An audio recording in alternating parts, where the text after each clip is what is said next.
जिस प्रकार सूर्य और चंद्रमा को ग्रहण लगता है, वैसे ही हम आत्माएं सूर्यवंशी चंद्रवंशी घराने की आत्माओं को ग्रहण लग गया है। तो कहते हैं दे दान तो छूटे ग्रहण। अब परमात्मा हमसे विकारों का दान मांग रहे हैं, हमारी बुराइयों का दान मांग रहे हैं। और जो कुछ भी हम दान करते हैं अपने भविष्य को बनाने के लिए करते हैं, क्योंकि इस धरती पर राज्य कौन करेगा? परमात्मा ने कहा तुम बच्चे ही राज्य करोगे, मैं तो परम धाम में चला जाऊंगा। बाबा के महावाक्य सुनते हैं। ओम शांति। 22 अगस्त 2023। बाबा कहते मीठे बच्चे, बाप आए हैं कलयुग की महफिल में। यह बहुत बड़ी महफिल है। इस महफिल में तुम परवाने समा पर फिदा हो, पावन बनते हो। प्रश्न, यदि बच्चों का पुरुषार्थ अब तक भी चीटी मार्ग का है तो उसका कारण क्या है? उत्तर, कई बच्चों में रूठने की आदत है। बाप से रूठकर पढ़ाई छोड़ देते हैं तो माया नाक कान से पकड़ लेती है, इसलिए पुरुषार्थ आगे नहीं बढ़ता, चीटी मार्ग का ही रह जाता है। बच्चों को मुरलीधर बनने का शौक चाहिए, सुनकर औरों को सुनाना है, रिजल्ट देनी है। जो बच्चे मुरली मिस करते हैं, जिन्हें पढ़ाई का कदर नहीं, वह कभी बख्तावर नहीं बन सकते। गीत महफिल में जल उठी समा परवाने के लिए। ओम शांति। परमपिता परमात्मा शिव को समा भी कहते हैं, नाम बहुत डाल देते हैं तो मनुष्य मूझ गए हैं। आत्मा भी ज्योति स्वरूप है, अब तुम जागती ज्योत बन रहे हो। समा आई है, यह महफिल तो बहुत बड़ी है, कोई तो आकर बाप का बनते हैं, बाप का बन जीते जी फिदा हो जाते हैं। दे अभिमान छोड़ा तो आप मुए मर गई दुनिया। आप कौन? आत्मा। आत्मा शरीर को छोड़ देती है तो सारी दुनिया उनके लिए जैसे मर गई। अभी बाप भी कहते हैं अपने को आत्मा समझो। हम तो बाप के हैं, शरीर का भान मिटा देना है। मनुष्य मरते हैं तो देह सहित सब कुछ भूल जाते हैं। समझते हैं शरीर छोड़ा तो ताल्लुक टूटा, शरीर के साथ ही ताल्लुक नाता है। तुम शरीर होते हुए अशरीरी रहते हो, क्योंकि तुम्हारा ताल्लुक अब बाप से हो गया। तुमको राजयोग सिखलाने लिए बाप ने भी शरीर धारण किया है। महफिल में आए हैं, तुम्हारे में भी कोई पूरा जानते हैं, कोई अधूरा, कोई तो कुछ भी नहीं जानते। बाप कहते हैं मैं इस रचना में आया हुआ हूँ। यह बातें मनुष्य ही समझेंगे। भारतवासी जानते हैं शिव जयंती भी है। शिव है परमपिता परमात्मा, सभी आत्माओं का बाप। वह आते हैं जरूर। मंदिर भी है, मंदिर तो ढेर बनते हैं। जैसे क्राइस्ट तो एक था, उनकी यादगार में जड़ चित्र कितने ढेर बनाए हैं। यह भी परमपिता परमात्मा जिनको पतित पावन कहते हैं, उनके मंदिर हैं। यह है अभी पतित दुनिया की महफिल, फिर होगी पावन दुनिया की महफिल। पावन दुनिया में तो वह आते नहीं। पावन दुनिया की महफिल बहुत छोटी होती और सुखी होते हैं, इसलिए वहाँ आने की दरकार नहीं। आना है बड़ी महफिल में, उनका नाम ही है पतित पावन। यह है पतित दुनिया, फिर पावन दुनिया भी है। उसी नई दुनिया में जरूर थोड़े होंगे। तुम बच्चों में सर्विस नंबरवार पुरुषार्थ अनुसार सच्ची सर्विस करते हैं। सच्चाई की सर्विस का सबूत भी निकलता है। तो बाप महफिल में आए हैं, वह है पतितों को पावन बनाने वाला। कहा जाता है चैरिटी बिगेन्स एट होम, धर्मार्थ घर से शुरू करो। भारत अविनाशी बाप का अविनाशी बर्थ प्लेस है, मनुष्य भूल गए हैं। शिव बाबा कब आया था, उनको ही पतित पावन कहा जाता है। आते भी हैं पति शरीर में, उनकी महिमा कितनी भारी है। शिवाय नमः। तुम्हारी महिमा भी अपरंपार है। बैकुंठ की कैसे स्थापना करते हैं, जिस बैकुंठ की भी महिमा अपरंपार है। तुम बच्चे ही यह जानते हो और ऐसे बैकुंठ में जाने लिए पुरुषार्थ करते हो, परंतु तुम्हारा पुरुषार्थ बड़ा ठंडा चीटी मार्ग का देखते हैं। माया किसको कान से नाक से पकड़ती रहती है, किसको भी छोड़ती नहीं है। सोचते भी हैं ऐसे शिव बाबा को निरंतर याद करें, जैसे पत्नी पति को कितना याद करती है। यह तो पतियों का पति है, बाबा है। ऐसे बाबा को कितना याद करना चाहिए, ऐसे बाबा की हम कितनी महिमा गाएं। गीत आदि में भी शिव बाबा की कितनी महिमा करते हैं। तेरी महिमा अपरम अपार है, इतनी महिमा क्यों गाई जाती? कोई कारण तो होगा ना। तुम जानते हो बाप ही भारत को स्वर्ग बनाते हैं, भारत को कितना ऊंच बनाते हैं, रावण फिर नीच बना देते हैं। बाप आकर सुखी बनाते हैं, दो जग से बहिष्ठ बना देते हैं। ऐसे बाप को कोई नहीं जानते। पतित तो सारी दुनिया है, भले अशोका होटल के सुख आदि हैं, परंतु यह सब तो अल्पकाल के लिए है। यह है मृग तृष्णा समान राज्य, पाई का भी इसमें सुख नहीं, दुख ही दुख है। सतयुग में राजा रानी तथा प्रजा कितने सुखी रहते हैं, अभी तो कितना दुखी हैं, कितनी रिश्वत खाते, कितने पाप आदि करते हैं। भारत देवी संप्रदाय था, भारत की महिमा बड़ी जबरदस्त है, जो अब तुम जानते हो। भगवान की महिमा गाते हैं, याद करते हैं, परंतु जानते नहीं। अरे भगवान कहते हो तो भगवान का पूरा नाम चाहिए ना। उनका नाम है शिव, उनकी सारी महिमा है। मनुष्य उनके नाम रूप देश काल को जानते नहीं, कह देते उनका नाम रूप है नहीं। कहते भी हैं परमपिता परमात्मा परम धाम का रहने वाला है, नाम रूप देश बतलाते भी हैं, परंतु देह अभिमान होने के कारण उनको याद नहीं करते। याद करते भी हैं तो बिगड़ समझ गाते हैं, तुम मात पिता हम बालक तेरे, तुम्हारी कृपा से सुख घनेरे। तुम समझा सकते हो, लौकिक मात पिता तो है ना, फिर ये कौन से मात पिता है? पिता कैसे सृष्टि को रचते हैं, कैसे मुखवंशावली रच उन्हीं को राज्य भाग्य देते हैं, सो तो तुम ही जानो और न जाने कोई। तुम्हारे में भी नंबरवार है। तुम समझते हो शिव बाबा ब्रह्मा तन से आकर पढ़ाते हैं, शिव बाबा की ही इतनी भारी महिमा है। ब्रह्मा द्वारा राजयोग सिखलाकर हमको बैकुंठ का मालिक बनाते हैं। जरूर ब्रह्मा सरस्वती पहले पहले जाकर लक्ष्मी नारायण बनते। जगदम्बा और जगत पिता बैठे हैं, वही विश्व के मालिक बनेंगे। उनके साथ कुमार कुमारियां भी हैं। यह दिलवाड़ा मंदिर कितना अच्छा बना हुआ है।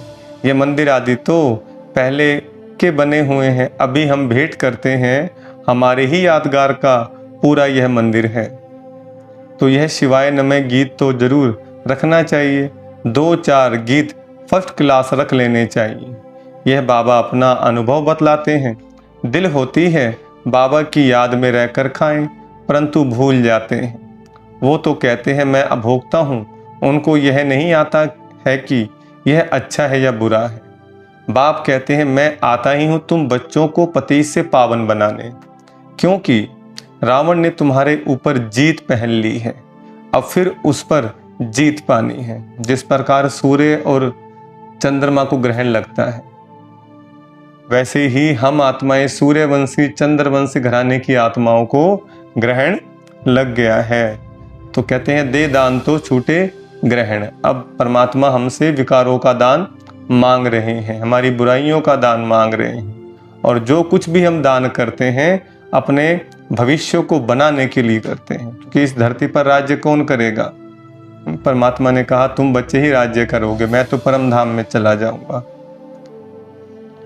तो बाबा कहते हैं अब फिर उस पर जीत पानी है। रावण तुमको कोड़ी जैसा बनाकर दिवाला निकाल देते हैं, भारत का अब दिवाला है ना, फिर तुमको सॉल्वेंट बनाता हूँ। इनसॉल्वेंट बुद्धि मनुष्य ही बनते हैं। तो ये शिवाय नमः का गीत बड़ा अच्छा है। नंबर 1 उनकी महिमा है, फिर भारत की भी महिमा है। वंडरफुल भारत था, गाते तो है ना। स्वर्ग था, हीरे जवाहरों के महल थे, फिर वह कहाँ गए? माया की कैसे प्रवेशता हुई? सतयुग में देवी देवताएं धर्म श्रेष्ठ कर्म श्रेष्ठ थे, भ्रष्ट कर्म कराने वाली माया वहां होती नहीं, और यहाँ के पुरुषार्थ की प्रारब्ध तुम पाते हो। तुमको कोई दुख होने की बात ही नहीं, पाप करने की दरकार नहीं। यहाँ तो पैसे के लिए कितने पाप करते हैं, वहाँ तो बहुत धन रहता है, बेहद की राजाई है ना। गाया जाता है भारत देवी राजस्थान था, जब देवी राजस्थान था तो देवी देवताओं का धर्म श्रेष्ठ था। बाप आकर श्रेष्ठ देवी देवता धर्म की स्थापना कर रहे हैं। तुम जानते हो हम श्रेष्ठ बन रहे हैं तो कोई पाप का काम नहीं करना है, डर रहना चाहिए। अच्छे अच्छे बच्चों को माया नाक से पकड़ पाप करा देती है। अभी तुम जानते हो महफिल में बाप आए हैं, कैसे मुख वंशावली बनाए उनको श्रेष्ठ बनाते हैं। जरूर शरीर को तो लोन लेना ही पड़े। कहते हैं मैं साधारण तन में आता हूँ, ये अपने जन्मों को नहीं जानते, मैं बतलाता हूँ। ब्रह्मा बाबा को भी अपने जन्मों का नहीं मालूम था तो शिव बाबा ने आकर बताई। ऐसे हम बच्चों को भी नहीं मालूम था, शिव बाबा ने हमारे लिए भी बताया। इनका नाम ब्रह्मा रख दिया। ब्रह्मा में ही प्रवेश करता हूँ क्योंकि ब्रह्मा द्वारा स्थापना करनी है। ऐसे थोड़े ही बौद्ध, इस्लामी व सिख में प्रवेश करेंगे। बाप कहते हैं मुझे उस तन में प्रवेश करना है जो पहले पहले सूर्यवंशी श्री नारायण था, फिर उनको ही बनाता हूँ। यह अपने जन्मों को नहीं जानते हैं। यह ज्ञान कांड ज्ञान बाप ही देते हैं, फिर वह भक्ति का नाम निशान नहीं। ज्ञान मार्ग भक्ति मार्ग कहा जाता है। आधा कल्प भक्ति कांड, आधा कल्प ज्ञान कांड चलता है। यह भी ड्रामा में नूंद है। पतित बनना ही है बच्चों को। अच्छे अच्छे राज समझाए जाते हैं, गाते भी हैं। भगवान आकर भक्तों को साथ ले जाते हैं। परमपिता परमात्मा को याद करते हैं, बाबा आओ माया रूपी जंजीरों से आकर छुड़ाओ, हमको लिबरेट करो। जो भी मित्र संबंधी आदि हैं सबको लिबरेट करते हैं। फिर वहाँ देवी माँ बाप मिलेंगे, तुम देवी देवता बन जाएंगे, तुम्हारी आत्मा भी प्योर हो जाएगी। अभी तुम्हारी आत्मा पतित बनी है सो फिर पावन बनेगी। अनेक प्रकार के चित्र हैं जिसका ऑक्यूपेशन कुछ भी नहीं। जैसे गुड़ियों की पूजा करते हैं, मैं ना गुड्डा हूँ ना गुड्डी हूँ, मैं तो हूँ ही निराकार। इसलिए शिवलिंग परमात्मा का यादगार है। गुड्डा और गुड्डी मनुष्य हैं, मैं नहीं बनता हूँ, मुझे निराकार ही कहते हैं। तुम गुड्डे गुड्डी अभी बहुत दुखी हो, वैकुंठ में तुम बहुत सुखी थे। सुख की महिमा अपरमापार है, परंतु बच्चे घड़ी घड़ी भूल जाते हैं, रूठ पड़ते हैं। ब्राह्मणों में से भी बहुत रूठते हैं, रूठ कर वर्षा पाने को ही छोड़ देते हैं। अरे तुमको वर्षा बाप से लेना है ना, यह अविनाशी ज्ञान रतन पढ़ाई है। बाबा ने बड़ा सहज समझाया है।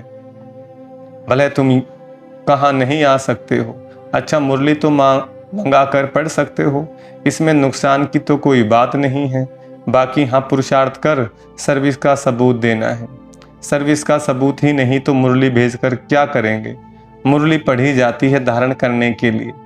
अगर एक कान से सुन दूसरे से निकाल देते हैं तो फिर क्या कर सकेंगे। बाबा को याद ही नहीं करते हैं। कोई पाप करते हैं तो बुद्धि का ताला बंद हो जाता है।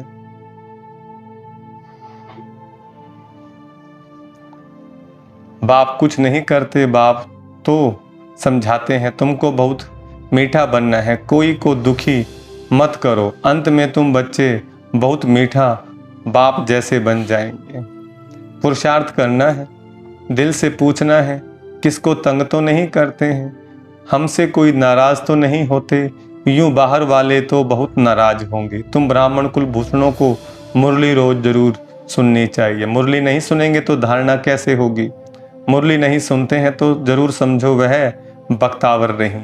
मुरली को कभी छोड़ना नहीं चाहिए। ब्राह्मणियों को भी मुरली से बाबा से मिलती है ना, उनसे कनेक्शन रखना है। डायरेक्ट मुरली तो भेजें लेकिन फिर आप समान भी बनाकर तो दिखाओ।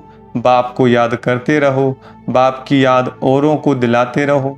समाचार दो तो पता पड़े, नहीं तो कैसे समझेंगे कि बाप की सर्विस कर रहे हो। सबूत जरूर चाहिए सर्विस का। मुरलीधर बनने का शौक चाहिए। टेप्स भी मुरलीधर बनती है ना, यह एक्यूरेट मुरली सुना सकती हैं, तुम नहीं सुना सकेंगे तो क्या करना चाहिए। औरों के कल्याण के लिए टेप रिकॉर्ड मशीन लेकर देनी चाहिए। इतने सब सुनेंगे तो उन सब का फल देने वाले को बहुत मिलेगा। ले करके देंगे भी वह जिनको इसके रहस्य का पता होगा। इस मुरली सुनने से तुम राजाई पद पाते हो, और कोई का भाषण सुनने से स्वर्ग का मालिक बनेंगे क्या, अथवा मनुष्य से देवता थोड़े ही बनेंगे। यह तो फर्स्ट क्लास दान करना है जिससे 21 जन्मों के लिए बहुतों का कल्याण होता है। टेप रिकॉर्ड लेकर देना व मकान लेकर देना कितनी अच्छी सर्विस है। बच्चे बैठ सर्विस करेंगे, मकान फिर भी तुम्हारा ही रहेगा, उसका फल तुमको मिलेगा। वहां रिटर्न में बड़े बड़े महल मिल जाएंगे। वह समय आएगा जो तुम बच्चों को तो बहुत मकान मिलेंगे, चरणों में झुकते रहेंगे। मकान भी हम क्या करेंगे, हमको तो सिर्फ सर्विस करनी है। मकान लो फिर मुफ्त में पैसा भरकर क्यों दो। सौदागर भी तो यह पक्का है, सेंसिबल सौदागर है। अच्छा, मीठे मीठे सिकलदे लक्की ज्ञान सितारों पर थी। मात पिता बाप दादा का याद प्यार गुड मॉर्निंग। रूहानी बाप की रूहानी बच्चों को नमस्ते। हम रूहानी बच्चों की रूहानी बाप दादा को नमस्ते नमस्ते नमस्ते। धारणा के लिए मुख्य सार है। पहला पॉइंट, शरीर में होते सबसे ताल्लुक नाता तोड़ अशरीरी बनने का पुरुषार्थ करना है। बुद्धि से सब कुछ भूल जाना है। दूसरा, पुरुषार्थ कर सर्विस का सबूत देना है। मुरली सुननी व पढ़नी है। धारण करने के लिए एक कान से सुन दूसरे से निकालना नहीं है। वरदान, नेचुरल अटेंशन व अभ्यास द्वारा नेचर को परिवर्तन करने वाले सिद्धि स्वरूप भव। नेचुरल अटेंशन व अभ्यास द्वारा नेचर को परिवर्तन करने वाले सिद्धि स्वरूप भव। वरदान का विस्तार, आप सबके निजी संस्कार अटेंशन के हैं। जब टेंशन रखना आता है तो अटेंशन रखना क्या बड़ी बात है। तो अब अटेंशन का भी टेंशन ना हो, लेकिन नेचुरल अटेंशन हो। आत्मा को न्यारा होने का नेचुरल अभ्यास है। न्यारी थी, न्यारी है, फिर न्यारी बनेगी। जैसे अभी वाणी में आने का अभ्यास पक्का हो गया है, ऐसे वाणी से परे न्यारे होने का अभ्यास भी नेचुरल हो। जाए तो न्यारेपन के शक्तिशाली वाइब्रेशन द्वारा सेवा में सहज सिद्धि को प्राप्त करेंगे और यह नेचुरल अभ्यास नेचर को भी बदल देगा। स्लोगन, अशरीरीपन की एक्सरसाइज और वैर संकल्पों के भोजन की परहेज करो तो एवर हेल्दी बन जाएंगे। अशरीरीपन की एक्सरसाइज और वैर संकल्पों के भोजन की परहेज करो तो एवर हेल्दी बन जाएंगे। अच्छा, ओम शांति। बाबा ने बड़ा अच्छा बताया मुरली में, दोबारा रीड करेंगे, सुनेंगे मुरली को।